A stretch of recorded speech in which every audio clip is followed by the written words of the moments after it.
Good afternoon. Thank you so much for coming.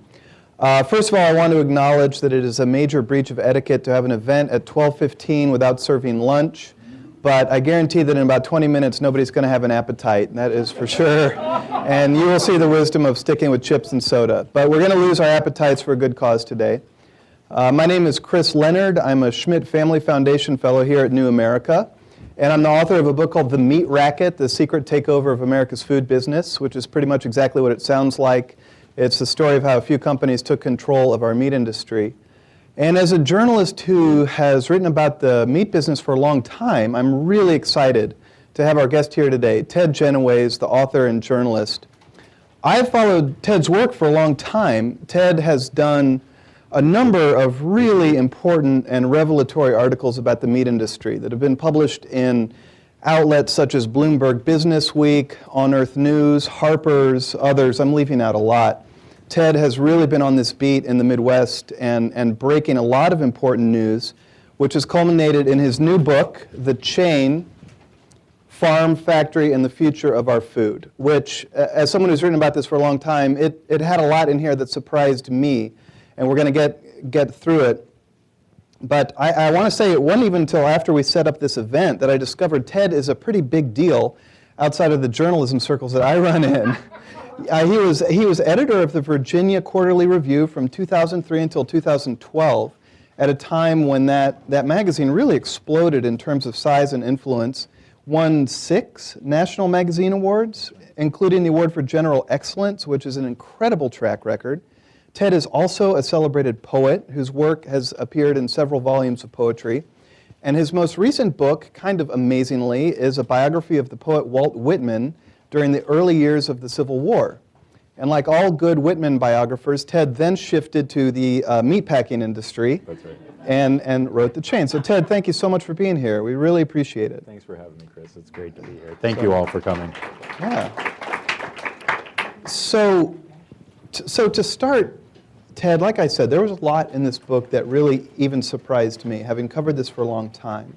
And we're going to walk through it all. I mean, you follow this chain, so to speak, from beginning to end. You bring a lot into this book. But I walked away feeling like your book did 2 really critical things. First of all, it profiled this company, Hormel, that is not just any company. It is a real harbinger of things that are going to come for a lot of important reasons. It's sort of like a canary in a coal mine for this new method of meat production that really affects anybody who eats meat and could become the new norm down the road. Right. And so we'll talk about that.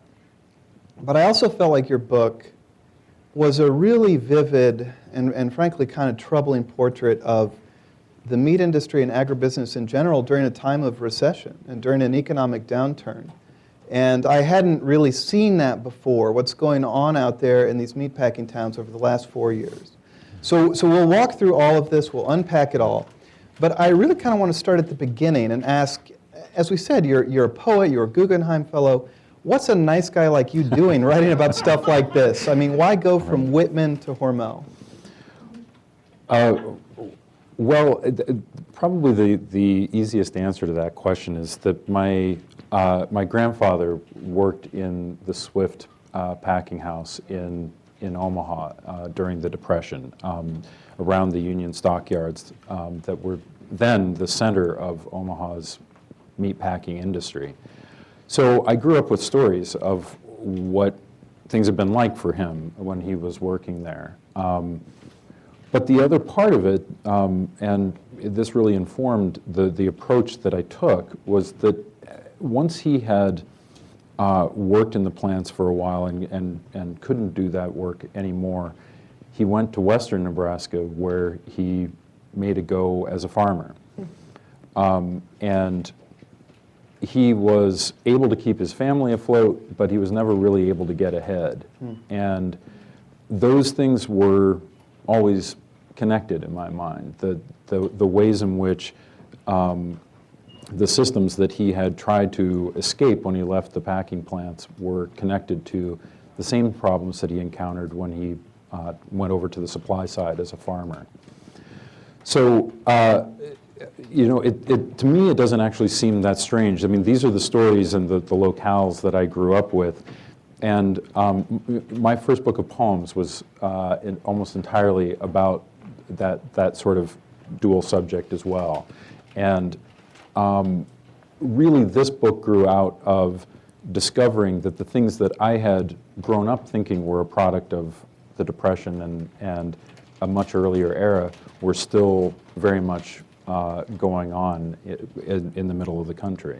That's what really was shocking to me, is how much the meat industry today is starting to resemble the meat industry of even 100 years ago.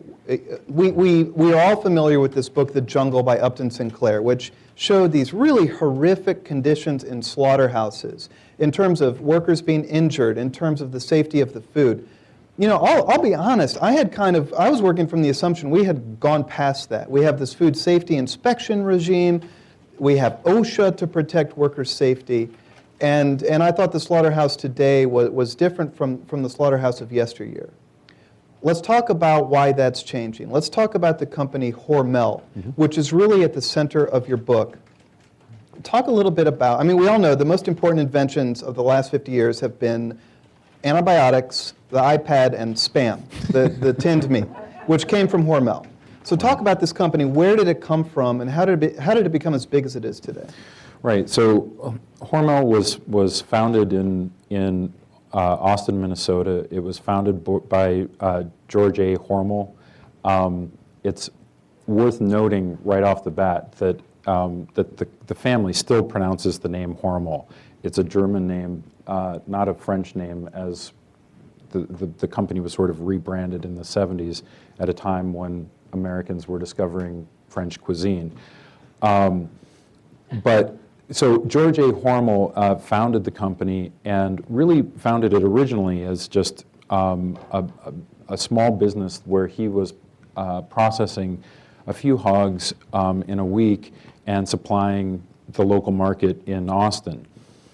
But interestingly, right from the beginning, the company sort of had a way of taking advantage of economic downturns. When there was a major economic downturn in 1893 that had to do with overbuilding of railroads, Hormel recognized that this was an opportunity because it meant that there were going to be lower prices for shipping, and so he could not only bring in hogs from farther away, but could take advantage of the refrigerator card that was recently developed. And as his competitors focused on that refrigerated meat, he said, well, I think that there's also a market there for people who can't afford that meat in smoked meats and eventually in canned meats. But that economic downturn, interesting to me, George came up with the idea of taking the back meat instead of just the pork belly and selling that as Canadian bacon. Okay. Which is where that comes from. We have a lot to be grateful for, I think. Absolutely. But his son, Jay Hormel, was the one who looked at that as a kind of model when the Depression came around for finding ways to take what had been treated as waste product and find a way to market it and improve your profit margins at a time when it may be sort of lean years for the company. Wow. And so is born Spam. It becomes ubiquitous. We all know it. It's this huge product. What is really germane to our conversation today is that Hormel, can I call it Hormel? You can call it Hormel. That's what it is today. All right, Hormel I'm just going to yeah. call it Hormel. It becomes this pioneer for a sort of new system of food production, a new regulatory regime about how fast you can run a meat plant. So talk to us about, this really started, strangely enough, with the food poisoning scare, right? The Jack in the Box food poisoning scare. What happened then, and what kind of regulatory regime came from it?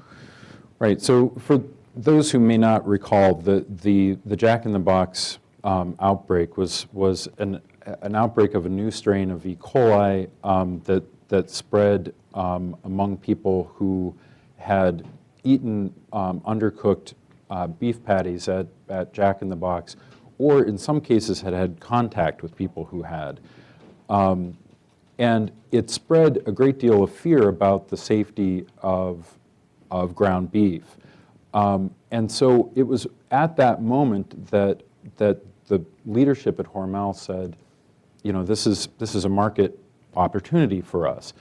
And they came up with the simple idea of encouraging consumers to take cans of Spam and slice them long ways so that you could get 3/4 pound patties of Spam out of it that you could grill. And they started the Spam Burger campaign. And if you look on the Spam can, the so-called Spam Burger is still on the can. That's the sort of emphasis that is placed on as a way of consuming the Spam. Up until that point, that had not been the case. The other thing that's interesting is that was the moment that their campaign started emphasizing Spam as an alternative to what they called messy ground beef. Mm-hmm. And the message, of course, is that ground beef was not, that it didn't just make a mess, but that there was hazard there. And the sales of Spam skyrocketed. They climbed, about 20% in a couple of years. And with that incredible new market, Hormel started shopping around for ways that they could increase production. Now, certainly, the easiest way to increase production is to do more building, to hire more people, that sort of thing.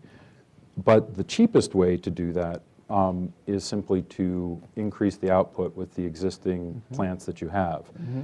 And so what they were looking for was something that would allow them to increase the speed of production within their plants. And very soon, they got exactly what they wanted in the form of a pilot program that was instituted by the USDA that was testing out reduced inspection within packing plants.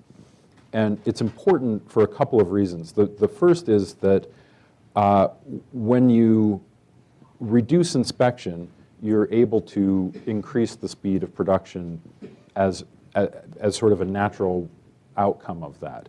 Up until that point, really the speed of inspectors is what set the speed of production. You could only run the line as fast as an inspector could physically inspect each carcass. Mm-hmm. But with this new model, they said, we're going to do microbiological testing that will allow us to be much more accurate. It's not going to be what they derided starting at that point as poke and sniff, the old method of manual inspection. This is going to be high tech. This is going to be scientific. Mm-hmm. But what gets left out of that discussion is that what they're really doing is handing over most of the inspection to the companies themselves that are in the pilot program and doing spot checking. So yes, there's microbiological testing, but it's carried out by fewer inspectors, which means that the line is able to go much faster. And what you end up with now is a situation where the 5 plants that were allowed to be part of the test group are running their lines at about 20% faster than any other packing plants, the pork packing plants in the country. And Hormel becomes the case study because 2 of their main plants were in that group of 5, mm-hmm. and then they bought one of the other 3. So the 3 main cut and kill operations that Hormel uses for all of their supply are part of that test group. So what we see here is that the USDA has a pilot program to try out a new form of safety inspection, a new kind of safety net around the meat we eat. Right. And it's going to incorporate ramping up line speeds, ramping up the speed of production, and then shifting how you're testing that meat. It's instead of having the USDA inspector, which is a crazy sight. I'm sure you've seen it, right? This USDA inspector standing alongside a conveyor belt with these animal carcasses whizzing by trying to spot problems. Right. They're going to shift some of that to testing for microbial pathogens, right. And we're going to have fewer people standing along the line. And it's amazing that Hormel is right in the middle of this experiment. You look at Hormel and you're going to see the impact of this kind of experiment.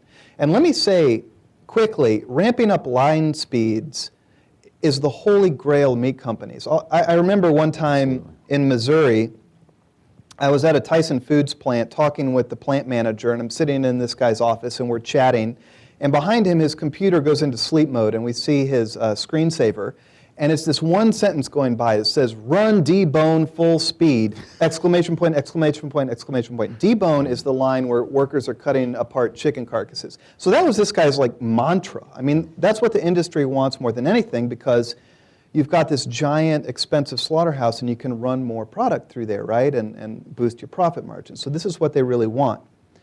Let's talk about what life looks like inside one of these hemp plants. Right. You're going to have more workers along the line. Well, you'll have some more workers. I mean, that's to me, that's really the key here, is that if you look at what's happened in the Hormel plant in Fremont, Nebraska, and the Quality Pork Processors plant in Austin, Minnesota, which is the subsidiary that exists inside of the fence of Hormel Foods and supplies them, what you see is that their line speeds over the last decade during this pilot program have increased by about 50%. At the same time, yes, there are jobs that have been added, but the number of workers that have been added at these plants is somewhere between 10 and 15%. So, and some of this, yes, is picked up by adding more automated processes and that sort of thing, but there's no denying that everybody who's working inside the plant is working faster. And you know, one of the people who actually was in charge of implementing the reduced inspection model at the Fremont plant told me that they would have weekly meetings where the new line speed was announced, and that there was always a great deal of anxiety going into those meetings, because everybody knew that, you know, the line speed only goes in one direction. The intention is always to make it faster and faster and faster. And so as the new speed is announced, you're aware that you're working faster and working harder. And to me, that's where this becomes much more of than just a story about the meatpacking industry. It's really a story about the American recession and the American recovery. Because yes, we can say that the company has added jobs since the economic downturn, and that seems like a positive indication.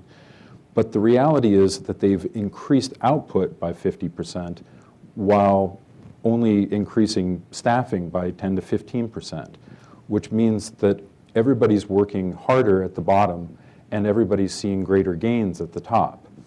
And remember that the upper management, their income is determined by how the stock prices are doing. And a company like Hormel, the profits are soaring, the stock prices are going up. Everyone's always, you know, advising that this is a recession-proof company that's going to make profits at times like this. So the upper management is making money hand over fist, while the people at the bottom have not seen real pay wages for decades. Talk about what life is like for these workers. And I mean, you were right there. You interviewed a lot of folks who are working on the line. And let's talk raw numbers here for a second. The line speed went from, was it 950 hogs an hour? Right. Up to 1,000 hogs an hour, which I think is something like 15 hogs a minute going by. And we're talking tough manual labor to do these cuts, these repetitive motions. And you say the line speeds were even reaching 1,300 hogs an hour? Yeah. So at the point where this all began with the reduced inspection model, they were running, in most of the Hormel plants, were running about 900 hogs an hour. At some points, it got up to 1,350 hogs an hour, which is, as I say, it's a 50% increase. Even now, depending on the supply and some of what's happened recently with the viruses that have gone through hogs and affected hog supplies, the speed of the line has been adjusted. But at peak times, it's still running at over 1,300 hogs an hour. And so that is really the intention, is to try to move the line just that much faster. And as much of an increase as that is, I've been amazed talking to some of the people who worked at Hormel for decades, who can remember when they were processing fewer than 500 hogs an hour. And so the increase in speed is just kind of hard to fathom even. It is, it is. And you uncover some unexpected effects. I mean, tragically you point out, if somebody works at a plant like this for 5 years, there's kind of a 50-50 chance they're going to be injured. And that could be, you interview a woman who lost a finger, their injuries like that. And this is where everybody's going to lose their appetite. I think we're about 20 minutes in, just as I said. Let's talk about the brain machine. Is that what you call it? Yeah. You uncovered that when you ramp up line speeds like this, you have some unexpected effects and consequences. Right. What happened at the brain machine? Okay, so, and Chris has already warned you, gird yourself a little bit. There's a section of the production line that is called the head table, which is where the heads of the hogs are processed. That's where the ears are removed, the snouts, the cheek meat is removed, the tongues are removed. They even scrape the palate meat out, all of that sort of thing. And some of this is done with straight knives, some with what are called wizard knives, which are these power knives that are circular blades. And so everything is moving very fast, and also everything in that area is, those wizards are powered by a pneumatic system, and so there's a lot of airflow. At the end of the head table, the very last spot is where the denuded skull winds up. And at the time where the book is set, at the beginning, Hormel was harvesting the brains from the hogs and selling them into the Korean market as thickener for stir fry. And the way that they collected them at the plant in Austin, at the QPP plant there, was by inserting a brass nozzle into the opening at the back of the skull where the spinal column would go in. And there was a pin on the nozzle that would trigger automatically and release a blast of pressurized air, which was enough to liquefy the brains inside, which would then be poured into a catch bucket, and the skull was then dropped down a chute where the bones were taken and rendered or ground for bone meal. But what they discovered was happening was that just enough of the brain matter was being blasted by this air that it would aerosolize. And the workers were inhaling the brain matter. And because of the air current through the plant, it was not just affecting the person who ran the brain machine, but drifting down the head table and actually drifting in other directions as well, so that supervisors who regularly came through the area were affected. And they didn't know what was happening really until first workers started complaining about extreme pain in their extremities, hands and feet, and then people actually collapsing on the plant floor.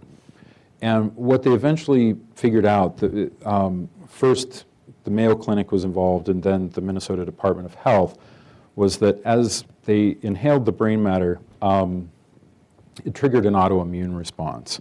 And the workers' bodies were not only killing then the neural tissue that they had inhaled from the pigs, but then their bodies started attacking their own neural tissue. It started with the sheaths that protect the nerves, the long nerves that run to the extremities, and that was what was causing the hand and feet pain. But in the more extreme cases, especially the people who actually ran the brain station, there were people who had permanent spinal damage and even brain damage from doing this. And you know, there are more and more, the brain machine is running at full speed, so there's more and more of this aerosolized Yeah. brain in the atmosphere, so they're breathing in a lot more than they used to. And I think what really bothered me about this passage in the book, and which really, the story runs through the whole book, was that these employees are discovering it. Right. I don't want to say that they're guinea pigs in a lab, but I mean, they're discovering it by accident. They're being challenged in the authenticity of what they're saying. Right. But some of these people, I think, suffered permanent nerve damage from this. Yeah, and as you say, I don't by any means think that this is something that could have been foreseen in its particulars. But the reaction to it, the initial reaction is sort of denial that there's anything going on. There was a lot of active effort to separate the workers so that they most of them didn't know that anyone else in the plant had been affected until they started seeing each other at the doctor's office. And the way that it was actually eventually pieced together was by a translator and a driver who did translation for the medical center. Mm-hmm. And they had been translating the same symptoms to doctors from enough people that they started to realize that there was something going on. And so, and then once there was concern, you know, from, like I said, from the Mayo Clinic and then the Department of Health, there was this kind of public reaction of saying, well, we're going to do everything that we can. We want to take care of our workers. But behind the scenes, QPP as a company was engaged in a squabble with AIG over who would have to pay for the medical bills and denying worker comp claims. And eventually, there were a number of the workers who were called in and their immigration status was questioned. Almost all of the workers affected were undocumented workers. And a number of them, fearing that they were facing deportation, simply fled.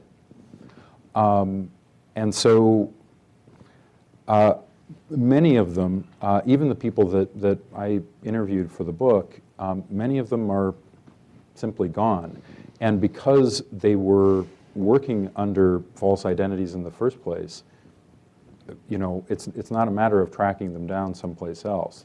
Wherever they are, they're almost certainly still suffering from these symptoms, but they're someplace where they have no way to get medical assistance. Wow.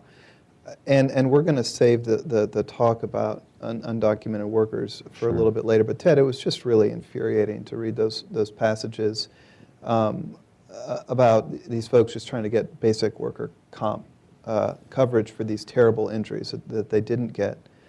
I'd like to talk a little bit about the safety inspection element of this and whether or not the food we're eating from a hemp plant is safe.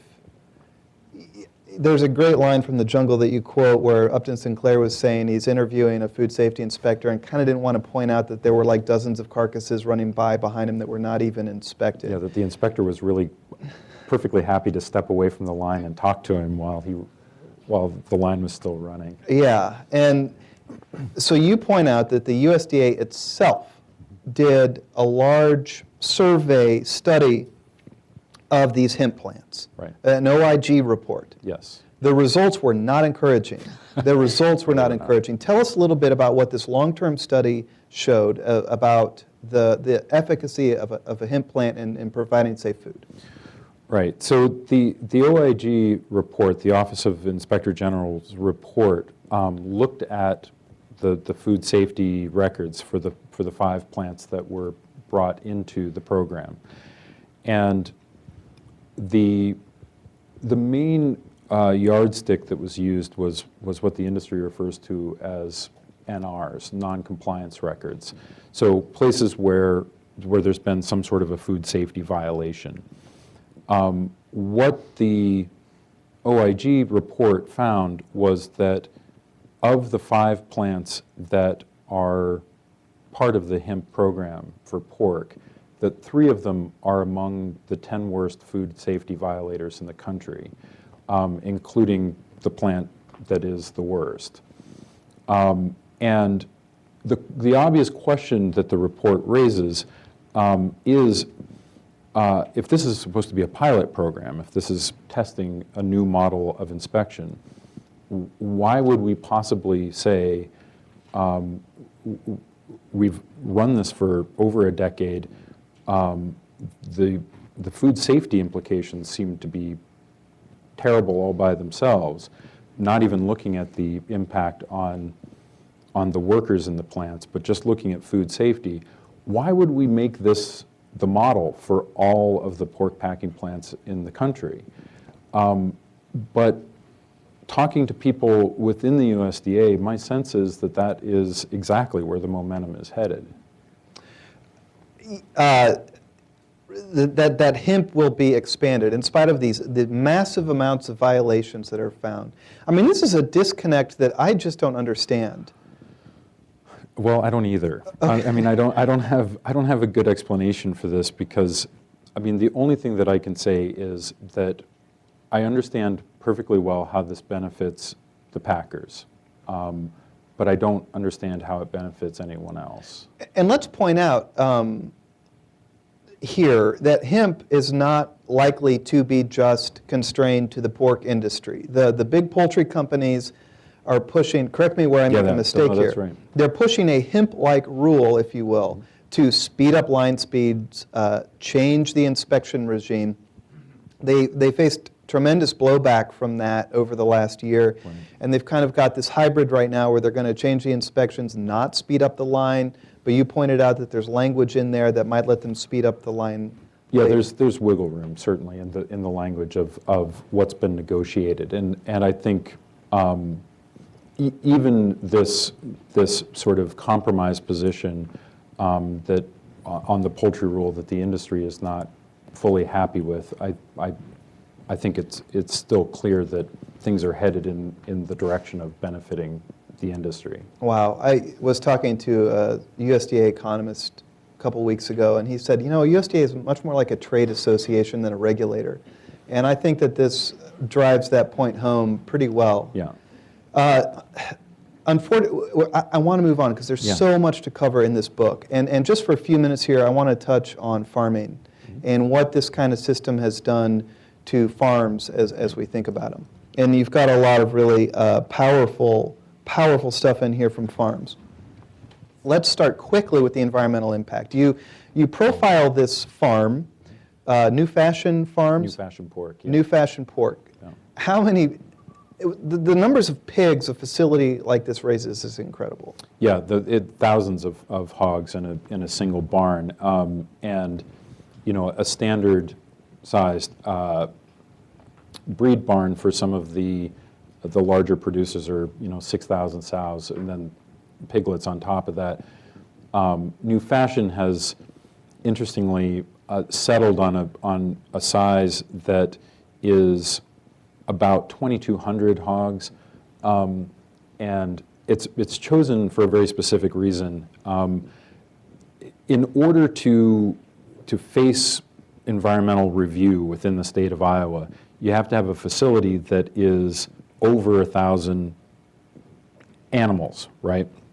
Except it's not actually animals, it's livestock units, which is calculated by what percentage of a cow the animal is. And the calculation is that a hog is 0.4 cows, and therefore 2,200 hogs is just under 1,000 animal units, and you can build a barn that's that size without facing environmental review. And you point out, I mean, environmentally, okay, even though they're not a full cow, pigs are big animals. Yes, they are. And the waste they produce when highly concentrated is a serious pollutant. I mean, hog manure used to be a terrific fertilizer, and that was the model, but in high concentrations, it's a terrible pollutant. And you point out that it has completely overwhelmed the public infrastructure for cleaning the water that's running off these farms, for example. Yeah, absolutely. And I talked to the people at the Des Moines Water Works, which is, of course, the largest of the water treatment facilities in Iowa. And they have monitoring stations that are positioned upriver at 40 different points along the rivers that they're drawing from, the Des Moines and the Raccoon River watersheds. And so they can see what happens, and when they get a heavy rain, they can see the nitrate levels, the E. coli levels, everything spikes, and they know that they're going to have to bring equipment to remove some of those contaminants online, and in some cases bring online emergency water reserves so that they can dilute and get down below certain levels to be in compliance with the Clean Water Act. But they said that the contaminant levels are now so high, sometimes especially in the spring after there's a lot of manure that's been injected in the fields, that it's difficult to, even with everything that they've got in place, to get below the 10 milligrams per liter that they're required, especially on nitrate, because what's coming in is often 3 and 4 times the allowable levels under the Clean Water Act. The industry, ag and the pork producers writ large, respond that this is coming from human sources. The absurdity of that doesn't really take hold until you go and visit some of the places that we're talking about. A place like Greene County or Jefferson County in Iowa, you're talking about places that have fewer than 10,000 people in them, and spread across an entire county that has hundreds of thousands of hogs.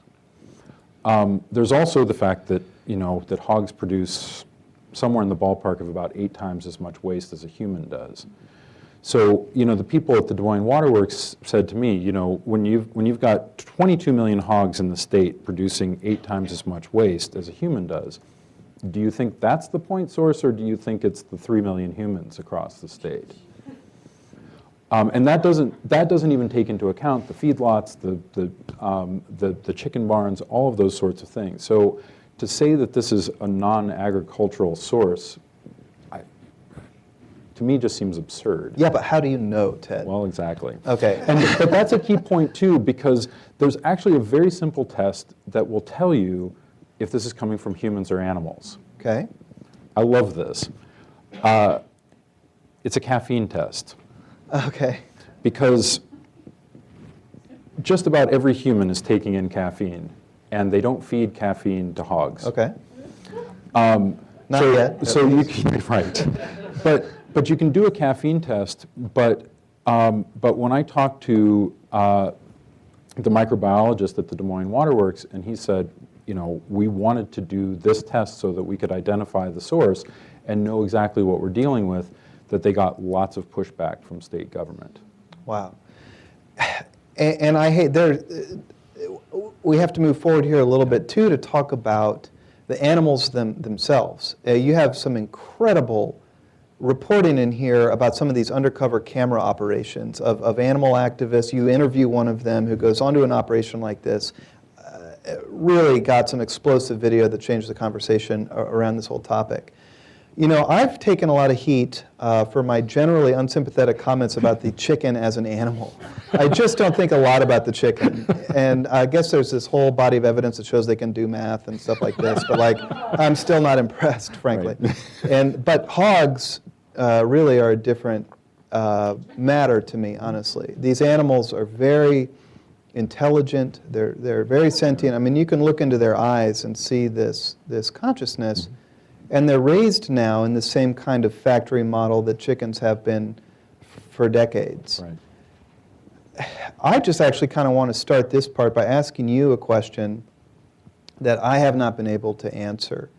Do you think there is a way to morally and ethically properly raise hogs on an industrial scale to the level that could support the kind of plant we have in Fremont, Nebraska? Yeah, I don't know about on an industrial scale. I know lots of small-scale farmers, hog farmers, who continue to raise their hogs more traditionally, and I think that seems perfectly sustainable, as it was for a very long time in this country. Up until the 80s, I'd like to Right. point out, by the way. You're not talking about like... Yeah, okay. exactly. I mean, this is not nostalgia for the 19th century. I mean, we're talking about the way things were done a generation ago. But there was a farmer in Nebraska who said to me not long ago that what he saw as the difference of philosophy was that the larger industry is aiming at a global market. They're trying to be able to take over and feed the whole world. Mm-hmm. Where he said that his objective was to be able to feed his neighbors. Mm-hmm. Now, if you're going to take that strategy, though, what that means is that you need, as you know, a lot less farm consolidation. You need more farmers. You need more people engaged in farming. And that's just not the direction that things are currently going. And it's not the way that any of the economic incentives are set. So if we were to try to meet the current demand while raising hogs with dirt under their feet and the sun on their backs, we would need a lot more hog farms and a lot more hog farmers. And for that to be possible means big changes that are really going to have to be top down. This isn't something that is about tweaking the current system. It would be something as radical as the change that we saw in the 80s when the consolidation really took hold.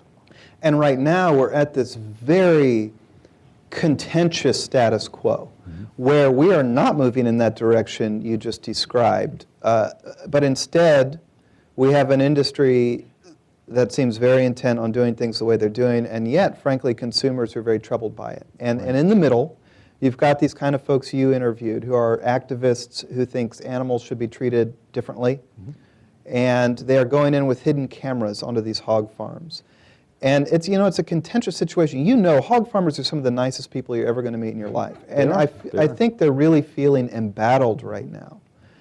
So the response of policymakers, of course, has been to outlaw videotaping. Right. What else would you do, right? So we have these ag-gag laws. Tell us a little bit about what an ag-gag law is and what it makes illegal. Yeah, so Iowa is actually a kind of perfect case study for what the ag-gag laws are and how they mutate. The case that you were talking about occurred in 2008 in a set of sow barns in Iowa that was supplying Hormel. And there were two different PETA investigators who spent months there documenting abuses of the sows especially as they were being moved from gestation crates to farrowing stalls. And so these videos come out. The response is initially, we're gonna outlaw being able to shoot these videos. We're going to, make it so that you have to have the permission of the owner in order to be able to shoot video, all of these sorts of things.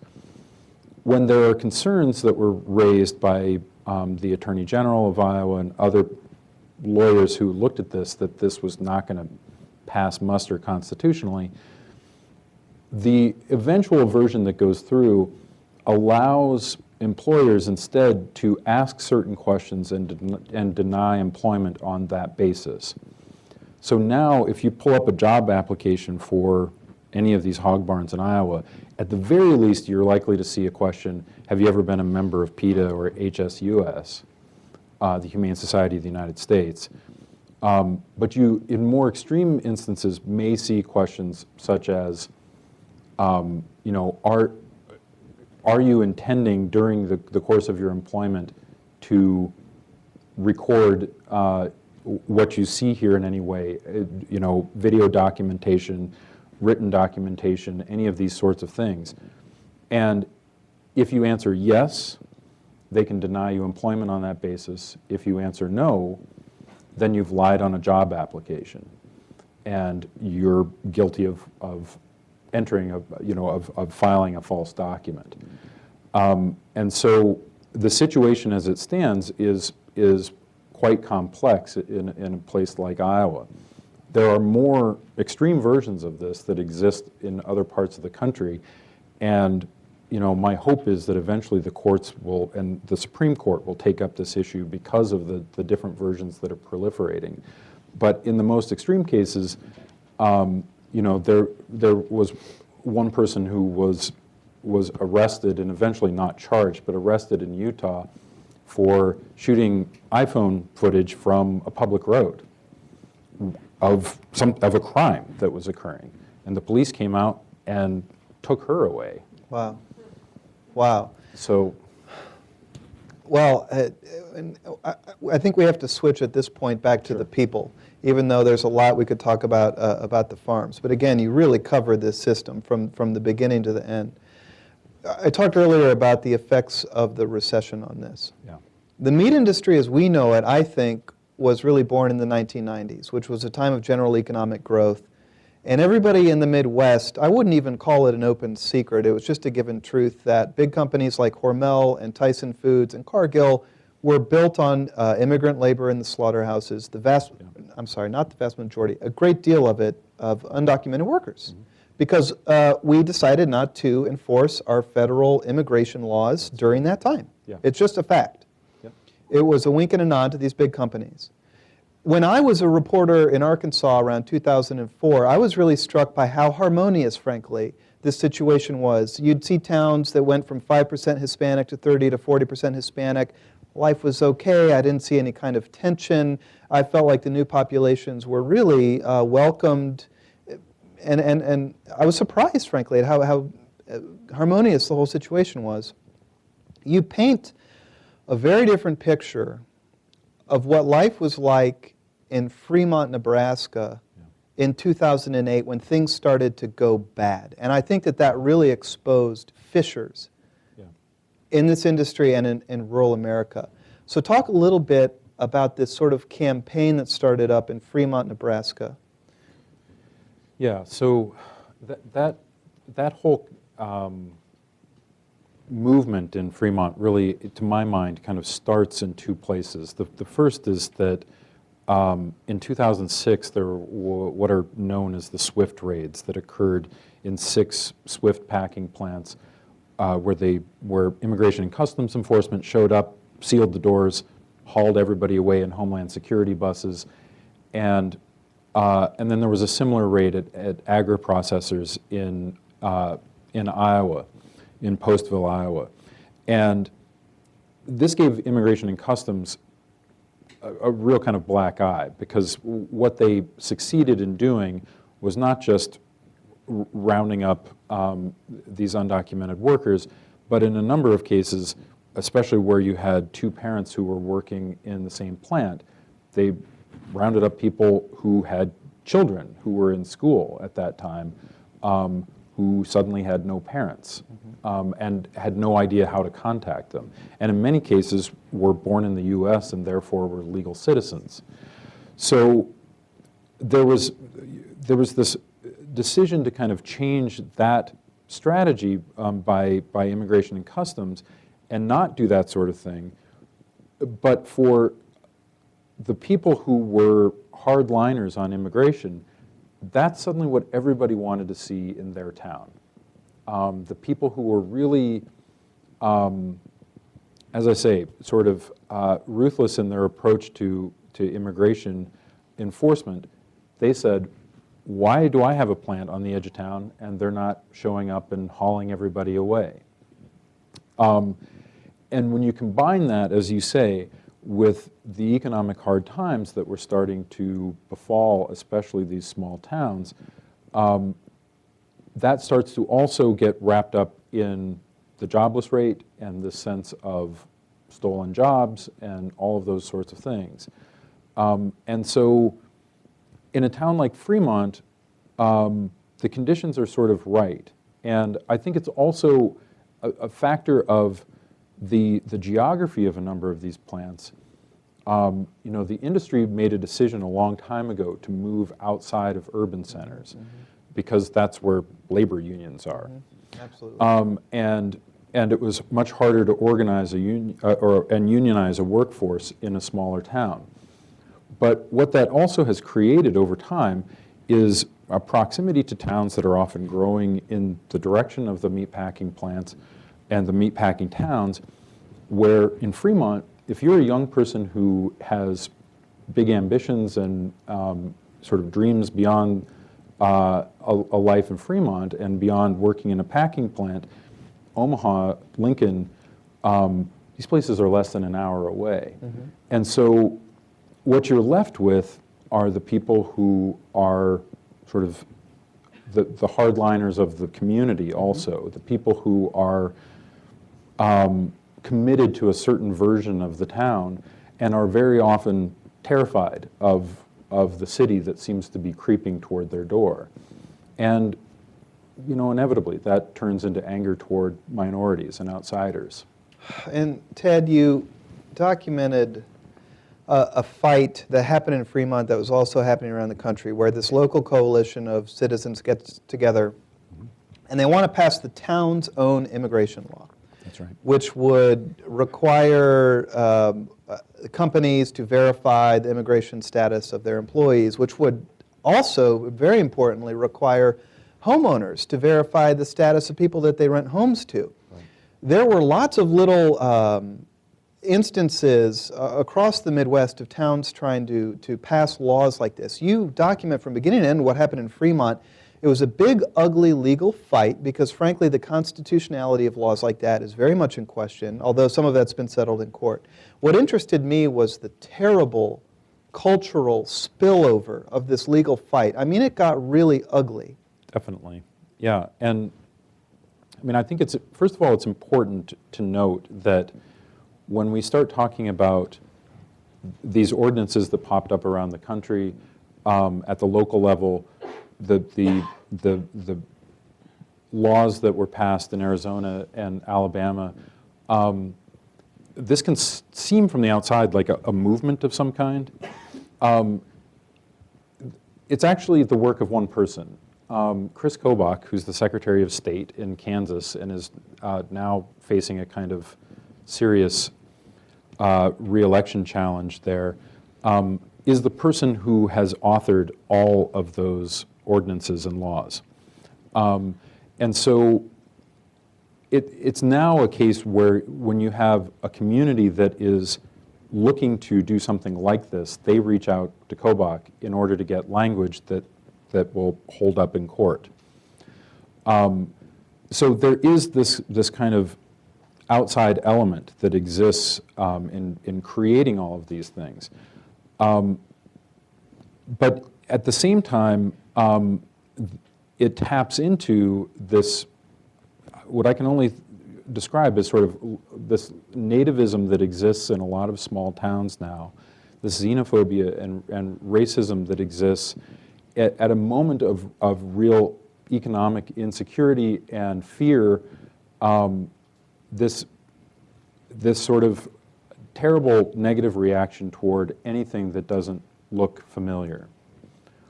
What's strange about this to me, and utterly wrong-headed about this to me, is that, you know, Fremont, a rural town in Nebraska, 20,000 people or so, but my dad grew up in western Nebraska in a tiny town, a town of about 1,000 people.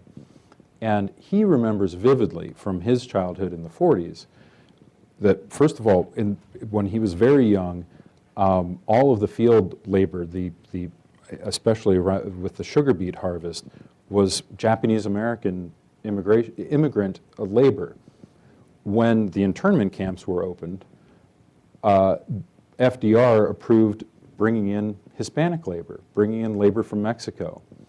And not only was there Mexican labor that was brought in, and this is where the foothold for that community started in that part of the state, but they also were using POWs from Germany, from Italy, my dad's recollection of growing up in a rural community, outside of a rural community in Nebraska in the 40s, was of a farming community that was made up of people from all over the world. And this notion that these are white, small towns that have never had this kind of influx of immigrants is just, it's a falsehood. And so the version of small town America that is being created there, in my opinion, has much more to do with a version of America that's been created by the Tea Party than one that has to do with actual history. Wow.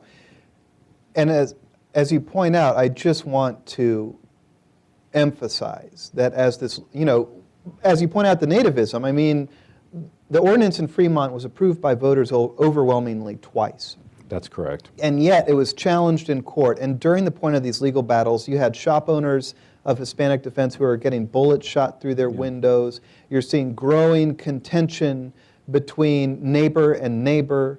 It's a really ugly scene. And I just want to ask you about the architect of a lot of this, Chris Kobach, because he's been in, I grew up 2 blocks from Kansas, and he's been in the news a lot lately. He's an interesting guy. You have this great scene in your book where he's describing something to you and says it was a beautiful vignette, and then he says, let me stop, and use the English word. So, yeah, let me call it, it was a little picture. Yeah. A little picture. So we will, and let me point out, no French was spoken during this talk either. Yeah. What do you make legally of this effort? Because surely it must appear to to someone like Chris Kobach that these laws have been mostly ineffective, I think, in actually having any sort of change on immigration patterns. And yet you're sowing discord and strife in these towns. Do you feel like there's a legitimate legal effort here to stem the tide of illegal immigrants? Is there something else going on? I don't think that this is, I certainly don't think that this is an effort to create a larger effect on immigration and immigration policy. Kobach himself has said that this is about what he says is changing the equation, that you basically make life less comfortable, you make the fear of discrimination or deportation or any of these sorts of negative impacts, you make those chances higher. It decreases the likelihood that people will come to the U.S. in the first place.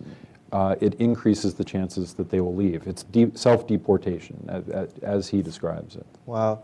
Well, I think you show that the equation was changed. Yeah. All right? For better or for worse. Well, Ted, I know a lot of people here have a lot of questions for you. So I think if it's okay, we will open it up to question and answer. That'd be great. And we have a gentleman here with the microphone, Andrew. Oh, wow, look at that. Yeah. So we have ma'am on the aisle there, and then we have someone here in the front row that we'll get to. It's on. Yeah, hi. Marcia Johnson, I do some writing for Modern Farmer. Just the year that those pilot farms went, that Hormel was part of, what year was that? You never said. Yeah, so that program, when it started, is a bit of a slippery date. Because it was officially approved first in 97. The meat inspectors sued because they said this is privatizing inspection, where the Federal Meat Inspection Act requires that it's being carried out by government inspectors. And it took a while for there to be a settlement. And the settlement was reached in 2002, and then the implementation started at that point. And it was 2003 and into 2004 by the time all 5 of the plants were online with the inspection model. We have a question in the front row. Thank you. My name is Roberta Stanley, and I'm a public school advocate. Work with the child nutrition programs, actually.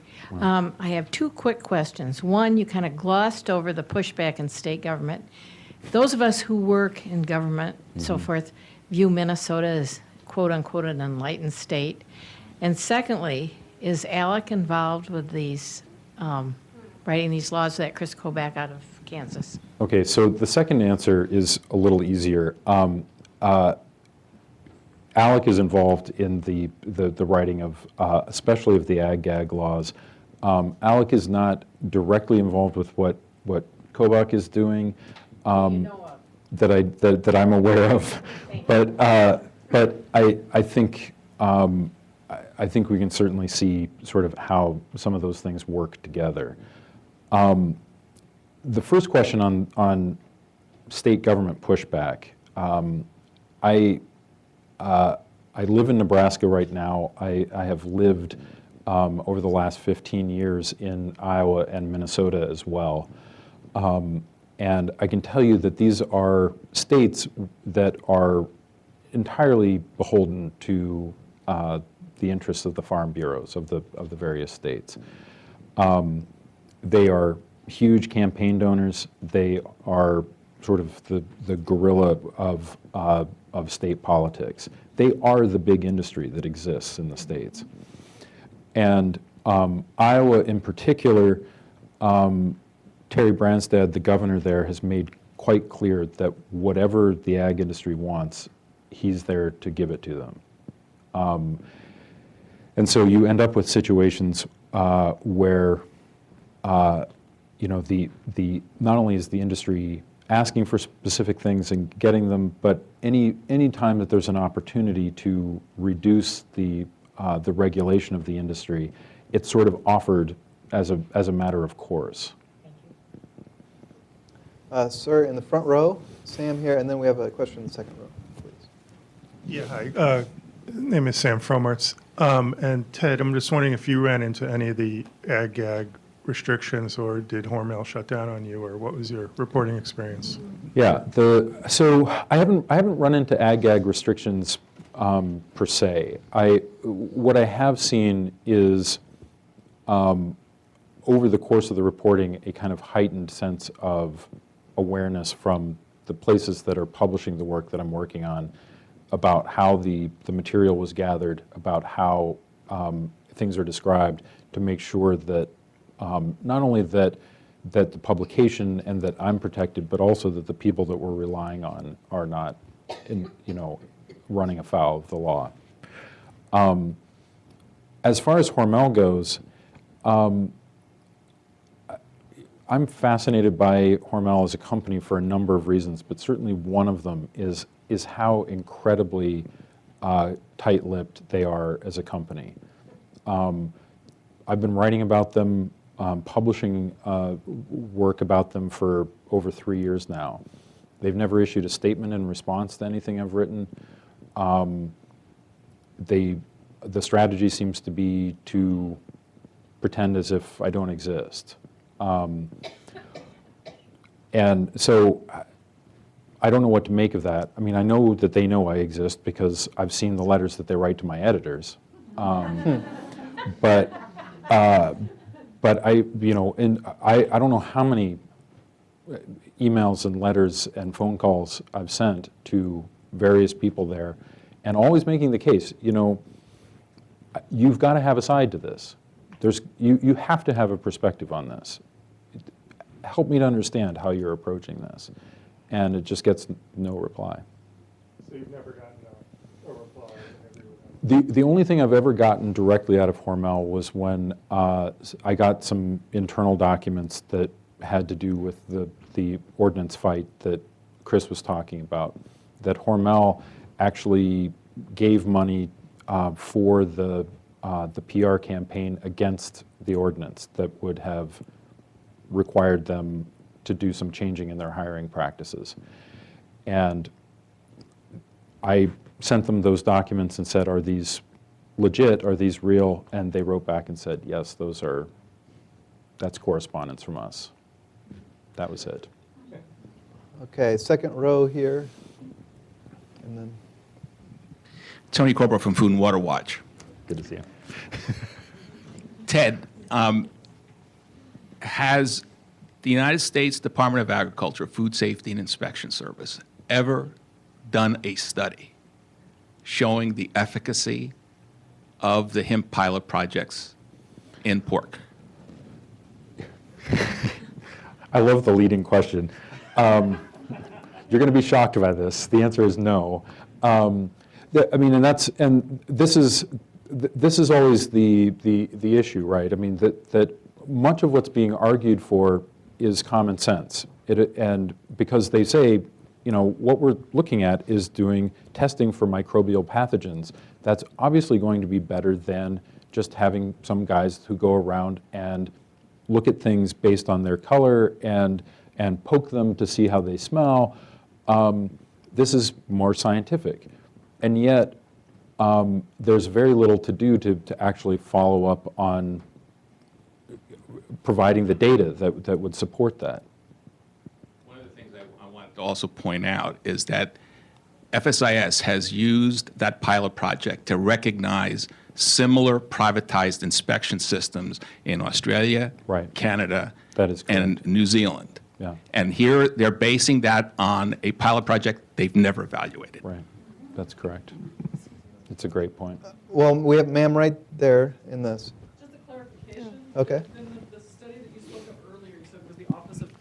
The study you spoke of earlier was the Right. Office of Inspector General of USDA, which has nothing to do with, that was just on food safety So records? The distinction that Tony's making is looking at how the particular kinds of tests that they're running on the line, how well they match up against if you were doing a lab test, you know, where you were doing a more complete test. And not just that testing, but the larger sort of model of implementing that testing within a plant. So what OIG was doing was just looking at the cases where the food inspectors had reported non-compliance reports. And in some ways, the OIG stuff is especially troubling to me because most of it, because they weren't specifically studying this, is what's referred to as a stumble upon finding, which is to say we weren't actually looking for this particular violation. You know, and I mean, the one that gets me most, that's in the report, is an inspector who says, you know, I spotted a contaminated carcass when I was on my way to the bathroom for a bathroom break. And if he hadn't have spotted it, it would have gone into commerce, he said. Yeah, Sorry. yeah, that's correct. So the difference is basically assembling all of the anecdotal evidence that they have into this report, as opposed to doing a full-scale sort of systematic study. Okay, ma'am, second row, purple sweater. And then we'll... Thank you. This is Sarah Bourne. I'm also from Food and Water Watch, and I happen to be from a small farming town in Indiana, so this hit home. Yeah. The question I have for you is just where you might see any chinks in the armor in this system. If you're looking at a place, I mean, I imagine most people in the room here work on policy, you know, and certainly as an organization that opposes these kinds of systems, you know, where do you see the weakness where groups like us might be effective? Yeah. Well, I mean, the thing that I think is problematic is that what we really need is federal regulation and enforcement of existing regulation as well. Because the state governments where all of this is taking place are just simply too indebted to the Farm Bureau interests and to the meat packers as well. And they're willing to really give them anything that they want in the name of trying to bring in more tax revenue and trying also, you know, to get their support as they're, you know, running for re-election. But, you know, one of the things that I wrote about in the book, and Chris has as well, is, you know, that all of these states used to have laws against vertical integration, so that there was a protection to keep these sort of full market monopolies from occurring.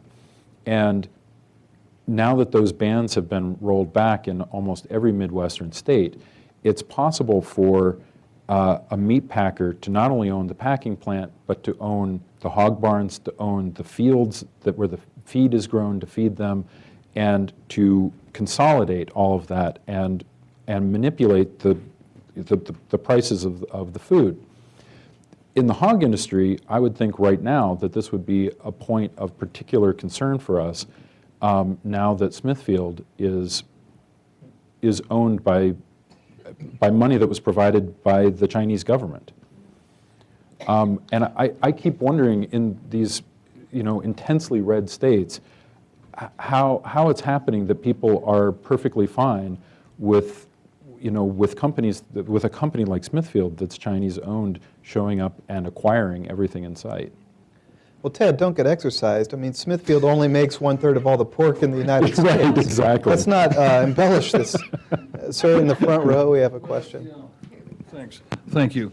And Charles Bloom, IAS Group. In fact, I was going to raise Smithfield and ask, Right. because the Chinese obviously benchmarked themselves against us in many areas. They have a major problem with safe food supply themselves. Right.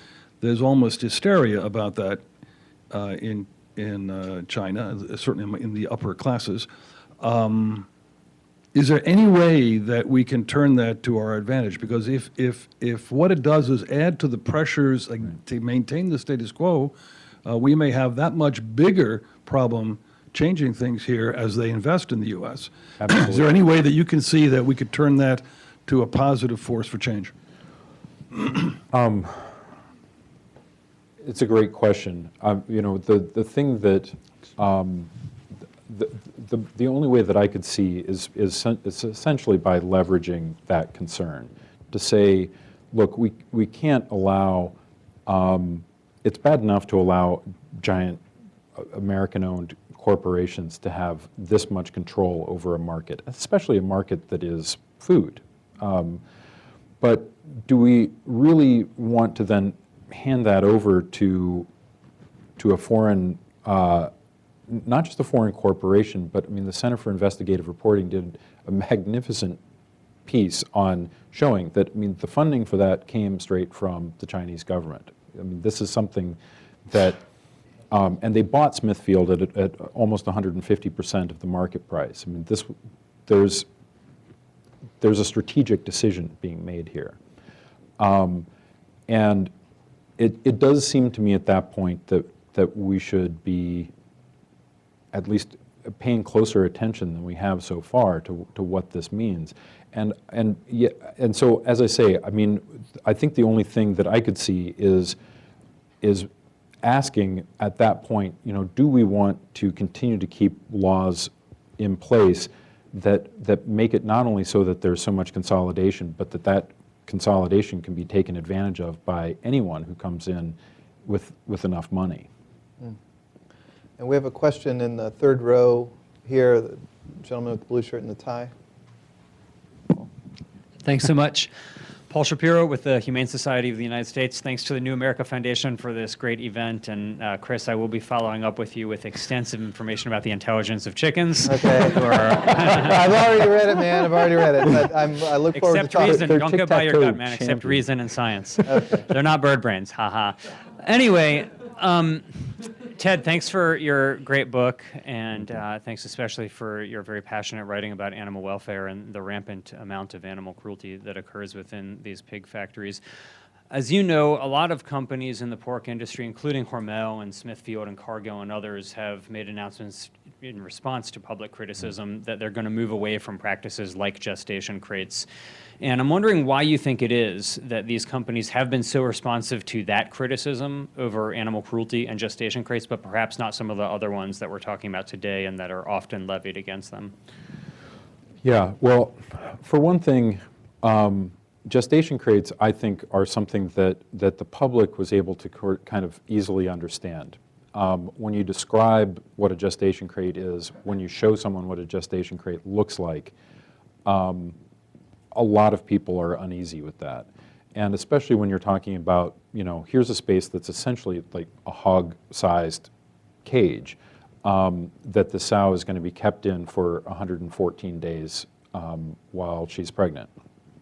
I think it's sort of specific enough for the public to react negatively to it. But at the same time, I've been fascinated by the way in which the politics of this shift around. You know, Chris Christie is not eager to approve a gestation crate ban, and I thought, you know, that the editorial that Bill Maher published in the New York Times, where he said, you know, might this possibly have something to do with the fact that this guy is planning in 2016 to be campaigning in Iowa, where gestation crates are viewed quite differently. And so, you know, I think it's fascinating to see, on the one hand, you've got something that the public at large, and especially, you know, I think the number of people that support the ban in New Jersey is 93%. You know, it's easy to see how it would make sense politically to respond to that.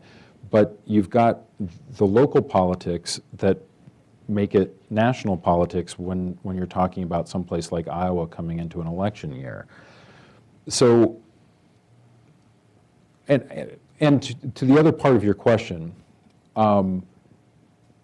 turning gestation crates into shared spaces, shared pens, there's a little bit of retrofitting that has to be done, but it primarily involves removing things, which I think is a lot easier to agree to than massively reformulating. And so I think it's also something that the industry can offer as a sort of gesture of concern and showing that they're responding without having to move too far. Yes, well, sir, in the aisle with the blue shirt, you've been waiting a long time, and then right next to him, please. That's all right. Dave Oxter, Research Institute for Independent Living. I'm a public health advocate, and I'm wondering about the health conditions of the meatpacking chains with respect to OSHA. I mean, are they doing anything?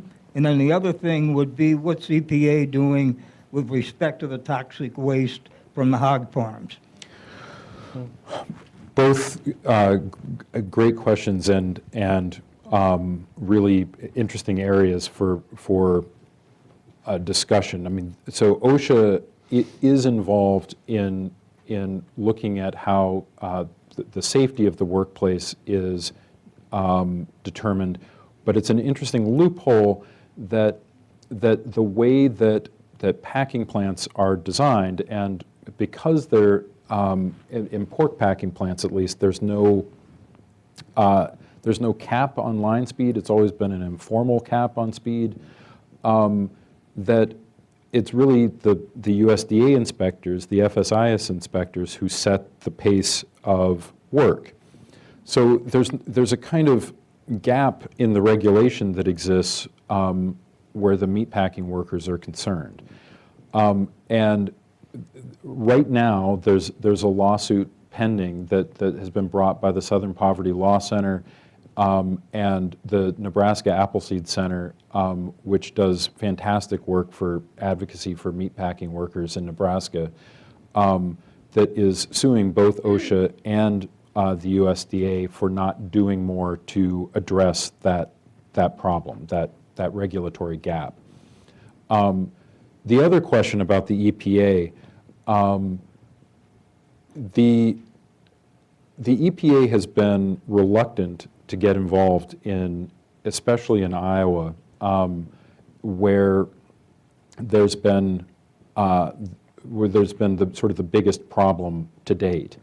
But the EPA has been threatening to step in and take control of direct control of enforcement of the Clean Water Act if the Iowa Department of Natural Resources does not do more to regulate itself. It seems impossible to believe, but up until this year, in a state that has nearly 10,000 confined animal or concentrated animal feeding operations, CAFOs, they had 7 inspectors. And those inspectors are the ones who are responsible for going and making sure that the manure management plan is being carried out properly.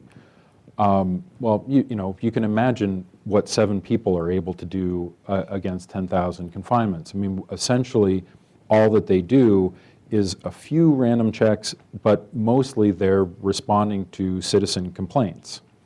And if you ever want to see a truly fascinating online database, the state of Iowa does maintain a database of the animal feeding operations, and you can pull up the individual history of any confinement that's there. And you'll see that in almost all of these cases, there's an inspector that will come out, will see that there's one problem or another with the manure management plan, which generally means that there's a leak, that the confinement has been sited too close to a well or a waterway, that the manure that was trucked out and spread was exceeding the amount that was allowed. And what they get issued is a correction order. You know, essentially, don't do this again. And so the EPA has been talking about expanding its control of those waterways, but then, you know, the pushback from Farm Bureau in those states has been, oh, well, the EPA is coming and they want to take control of the pond on your property. They, you know, and there's been a lot of talk of, like, you know, the EPA wants to regulate your horse tank. And so that's the message that's being put out, is that that this is a sort of unreasonable environmental overreach. But the reality is, I mean, something like the Raccoon River watershed, which is one of the major watersheds in Iowa, the Iowa DNR, their own estimate is that the E. coli levels need to be reduced by 99% to be safe. It's a crisis. It's amazing. I think we have time for 2 quick questions if we can. I see Eliza there, and then on the aisles, a woman's been waiting a long time. Eliza Barclay with NPR.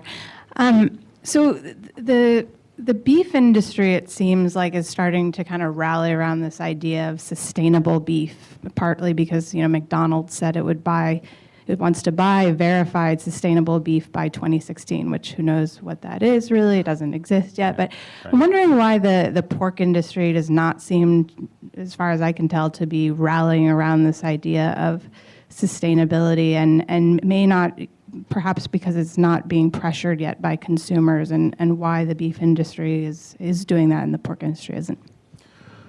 So I think one of the things, right as you said at the top, that this is being driven by McDonald's. And what McDonald's says, this has been true for a very long time. If McDonald's says this is what we want to do, the beef industry responds, because that is how a huge number of Americans consume their beef.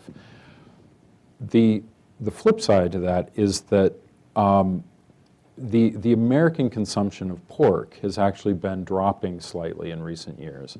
But where all the growth is for the industry is in the Asian markets.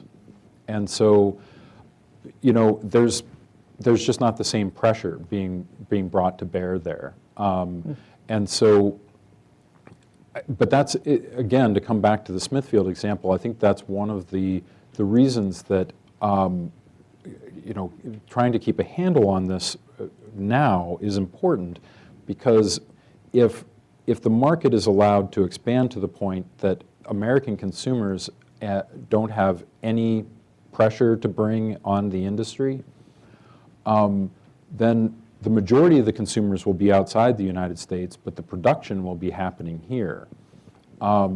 And as bad as the waterways are in Iowa now, or the working conditions are in the packing plants now, I can't even imagine what they'll be like if that's allowed to happen.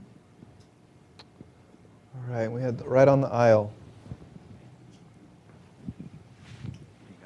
Thank you. Hi, my name is Rose Wells, and I grocery shop. Good for you.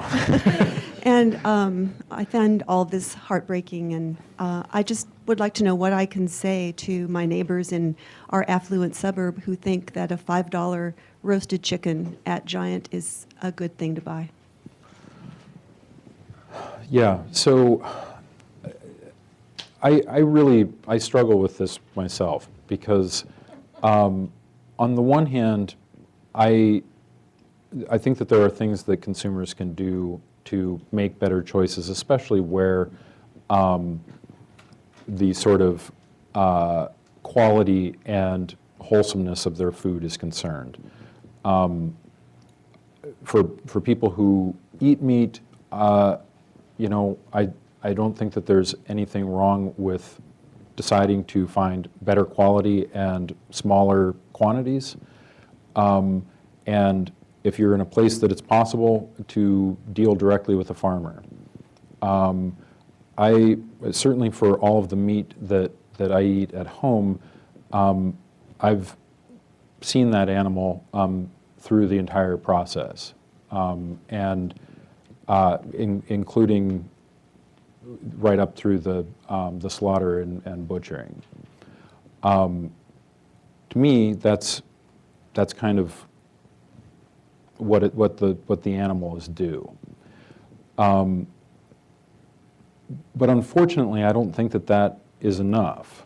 I don't think that saying I'm going to buy organic or grass-fed or animal welfare approved is enough, because first of all, not everybody can afford that, and the system isn't designed right now to make that kind of food affordable to large numbers of people, especially people on fixed incomes. And I'm very wary of a situation where we end up demonizing people who can't afford to buy better food. And that's where pressuring our lawmakers and leaders to do better comes in, and saying, you know, that there needs to be regulation, there needs to be a system that favors high quality, safe food that is affordable for everybody. Let's wrap it up on that note, Ted. That is fantastic. You've written an incredible and important book, and I thank you for your hard work. Thank you. I highly recommend it. We have copies for sale outside. It's more appetizing than our discussion has been, and it's really well written. So thank you so much for being here today. Thank you all. Ted, thank you. Appreciate it, man. It's a good talk. Thank you.